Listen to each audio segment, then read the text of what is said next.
All right, shalom, shalom. First and foremost, I want to give all praise, honor, and glory unto Yahweh, Bahashem, Yahweh Shai, Bahashem, Rechakodash. Double honors to the elder apostles, the elder bishops, the elders of Great Millstone who rule very well, very beautifully. Double salutations unto the Akim out here pushing his gospel and truth and his sincerity to the best of their ability, given to them by Yahweh, Bahashem, Yahweh Shai, peace, blessings, and salutations be unto the elect scattered abroad. May the election of Yahweh, Bahashem, Yahweh Shai, Lord willing, fall upon their houses. So, like, this is the brother Kwana Wath coming back at you, Lord will, with the edifying lesson through the spirit and power of Yahweh, Bahashem, Yahweh Shai, Lord will. It is edifying, Lord will.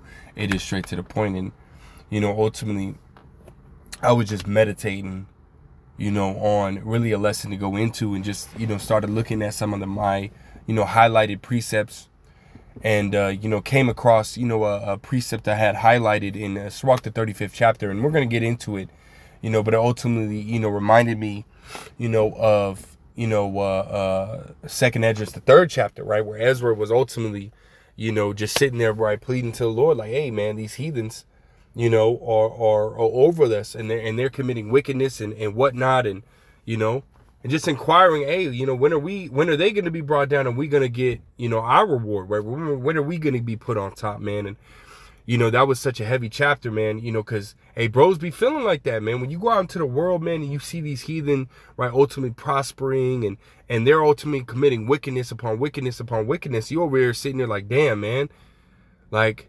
You know what I mean? Like, how long, right? King David, how long, right? How much longer are the heathens going to continue to reign over us and prosper?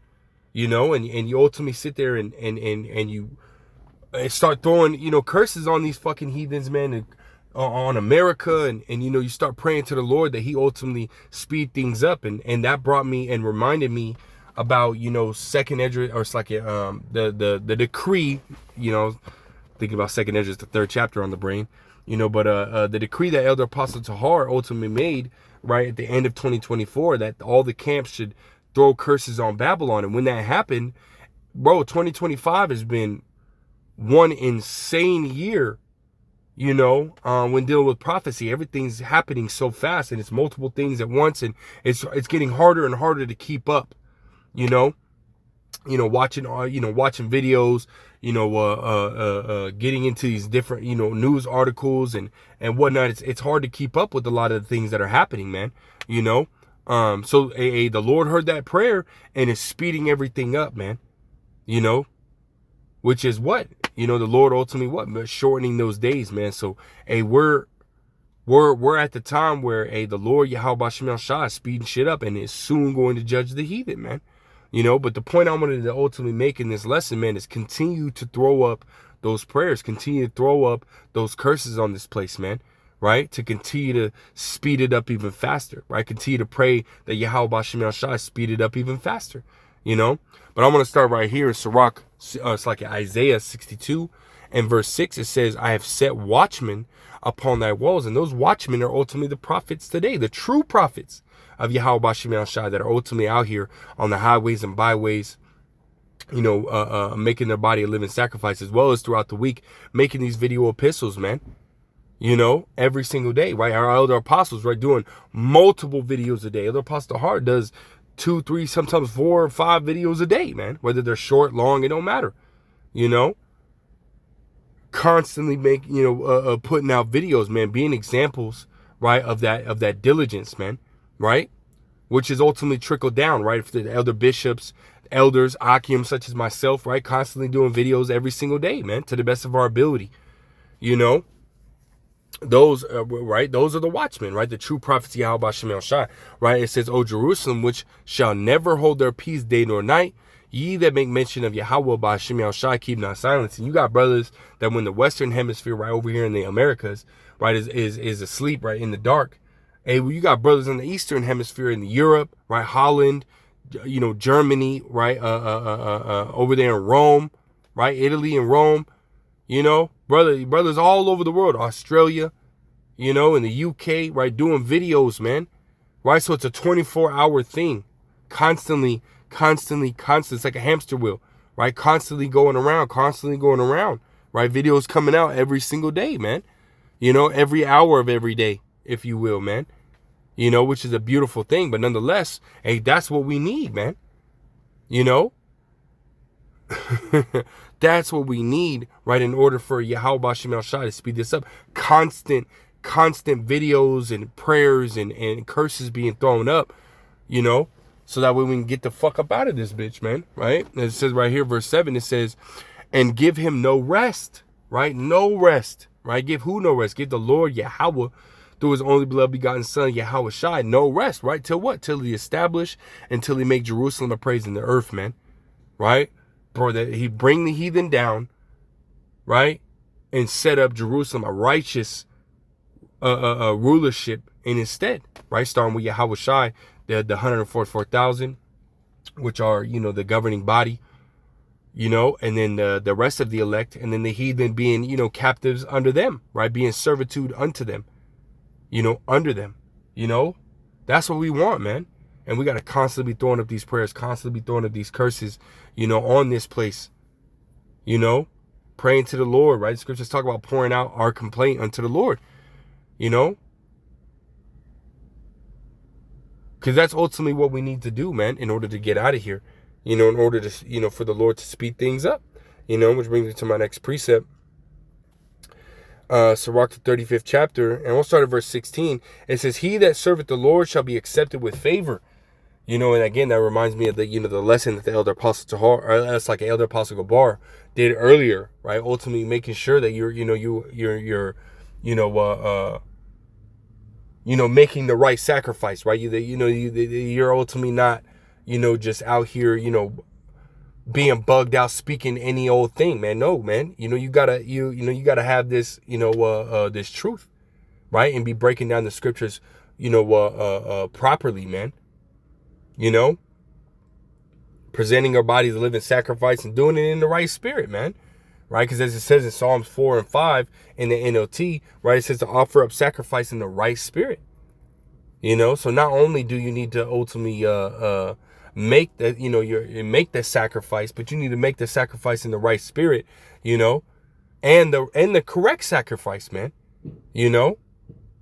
Because we, Elder Apostle Gabar ultimately made that point. Cain, he offered a sacrifice, but it wasn't the right sacrifice. So his sacrifice was ultimately denied versus Abel, right? His sacrifice was accepted, So it's heavy, man, where we want to be accepted, and that ultimately entails, us, right, doing multiple things, right? Being on our P's and Q's, right, in the spirit, man, as much as possible. It says, and his prayer shall reach unto the clouds, right? It says, prayer of the humble pierceth the clouds. Until it come nigh, meaning till it be, fulfilled, he will not be comforted and will not depart till the Most High shall behold to judge righteously and execute judgment. And this is what we're wanting, man. What does it say? Oh man, Slacky, give me 1 sec. Khan, right here, Slack, right? It says Proverbs 13 and verse 12. It says, hope deferred maketh the heart sick, man.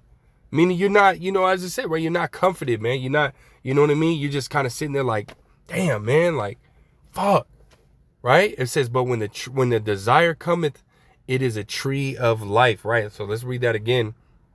In Sirach 35:17, it says, the prayer of the humble pierceth the clouds. Until it come nigh, he will not be comforted and will not depart till the Most High shall behold to judge righteously and execute judgment, right? We want Yahweh Bashim Shai to move on these devils, man. Every day that we wake up, man, we realize we still in this bitch, man. But hey, bros be vexed, man. Vexed as fuck. But we understand, right? We have to patiently wait, right? Till Yahweh Bashim Shai rise up to the prey, man. And which is going to happen soon, man. The Lord finna get these niggas, man.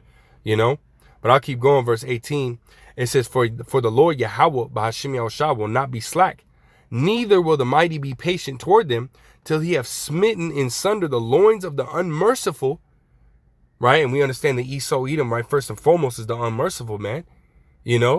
As it says in James 2 and 13, he shall have judgment without mercy to him that have shown no mercy. Esau is not merciful, man. These heathens, period, right, starting with Esau, are unmerciful. Hell, even 2/3 of our people in this time, they're unmerciful, right? And we understand that the Lord's finna judge all the heathens, man, including 2/3 who are also ultimately likened unto heathens because they want to act like the heathens, man. You know, Lord finna dish out that judgment, right? It says, until he have taken away the multitude of the proud and broken the scepter of the unrighteous, till he have rendered to every man according to his deeds, and to the works of men according to their devices, till he have judged the cause of his people and made them to rejoice in his mercy. Right, man? So we're going to continue to throw up these prayers, throw up these curses, right? Pour out our complaint to the Lord and throw up these curses on these fucking places, man, and these people. Hey, sluck it until the Lord ultimately, you know, execute judgment, man. You know? And we're going to do it as much as possible, much as on our spirit to do so, man. We're going to do it, man. You know? And that's ultimately how we're going to get out of here as well, man. First and foremost, right, by us, you know, abiding in the faith and fear of Yahweh B'Shem Yahushua and continue to walk on this path, right, breaking down this truth and this gospel, right, you know, as far as, you know, the men, right, that are out here teaching and preaching, breaking down this truth, this gospel, right, directly and correctly, right, and then what, right, constantly throwing up the prayers to the Lord, praying to the Lord, right. Scriptures say to pray without ceasing, right? We're constantly throwing up them prayers, constantly throwing up them curses, man. Right? To get this damn devil out the way, right? Hey, because hey, we've had enough of this fucking damn devil, man, in this wicked ass world, man. You know? We've had enough. Fuck this place, man. You know? Scriptures talk about they love not their lives unto death. No, hell no, man. You know, we want this bitch out of here, man. You know, but I just want to ultimately speak on that, man. You know, continue to throw out the curses, man. Continue to pray to the Lord, you know, to speed this bitch up, man. You know, to speed up the downfall of this fucking place, man. You know, cause soon, hey, we getting out of here soon, man. You know, but with that, Lord wills, edifying, Lord will, straight to the point. I want to give all praise, honor, glory to Yahweh, B'Shem Yahushua, B'Shem Rechak Kodash, that belongs to the elder apostles, elder bishops, the great millstone. Till next time, shalom.